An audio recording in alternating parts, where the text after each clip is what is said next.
In terms of the return on ad spend for Facebook ads, there are many factors at play here that can impact the return on your ad spend. So I'll just cover some of the top level, like just some of the basics. So um, ultimately, the return on ad spend is going to depend on the campaign goal that you choose. So with your awareness campaign type, for example, you shouldn't expect any kind of return on ad spend for an awareness campaign. The whole goal of an awareness campaign is to reach as many people as possible, get in front of as many eyes as possible, and introduce your brand or your product or service to the world, a very top level audience segment that would be a target market for you. So you should not expect any sales coming from a cold audience. So we'll just say that. Now, there's also the engagement campaigns. So I wouldn't really expect to see a return on ad spend for engagement campaigns either.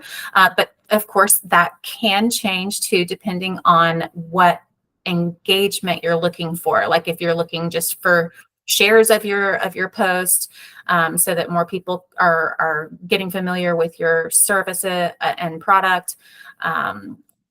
You could potentially ask for people to comment on your post if you're promoting an offer. Like for instance, if you have like a lead magnet or something that you want to promote, you could do an engagement campaign rather than a lead generation campaign. And you can ask for people to comment interested below, and I'll follow up with a DM. And if you have a lead magnet that's embedded within a funnel of sorts, then you can have upsells, and cross sells included in that path that people will take once you give them the link to your lead magnet and they are interested in it and they opt in to receive it. Then let's say, for example, you might have an order bump on that page where, oh, well, if this seems like a great resource for you, we also have this only for $9. And, this has a ton of information that would even further help you out or help you out even further. Excuse me, can't talk today. But so if you have an order bump on your free lead magnet, or if you have like an upsell on your thank you page that you drive people to after they have opted in, then that is, an example of when you might see some sort of return on ad spend for like an engagement or lead generation campaign. Now, in terms of the average return on ad spend, if you have a cost per acquisition that you're aiming for, then you can get pretty granular with your settings on Facebook ads once your tracking pixel has enough data and it sees what your primary drivers for revenue are on your website. So like if you do have that lead magnet, let's say, for example, and you have the order bump and then you have a follow-up thank you page with an upsell,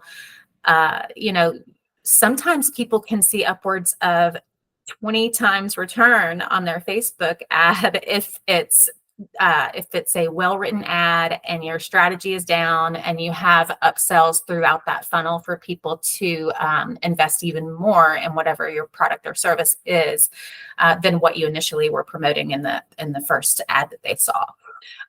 Now with some of our clients in the past who have like an e-commerce store, for example, if you have a physical product that you're selling on your website that people can just check out and purchase right there, we've seen clients achieve upwards of 12 to 13 times return on their ad spend, depending on the average price of their product on their website.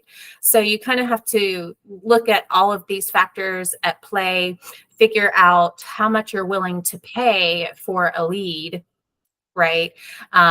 Depending on what you expect to earn from each of those leads. So if you have a low ticket offer or a low priced product, like if your products on your website are, anywhere from $10 to $30, then you're going to want to aim for a lower cost per acquisition on that. Especially if people don't order in bulk and you're only getting, roughly $20 average order value per order. You have to keep that in mind as well. Now, if your products are more like in the $200 to $400 range, then you can expect to see more of a return for each purchase.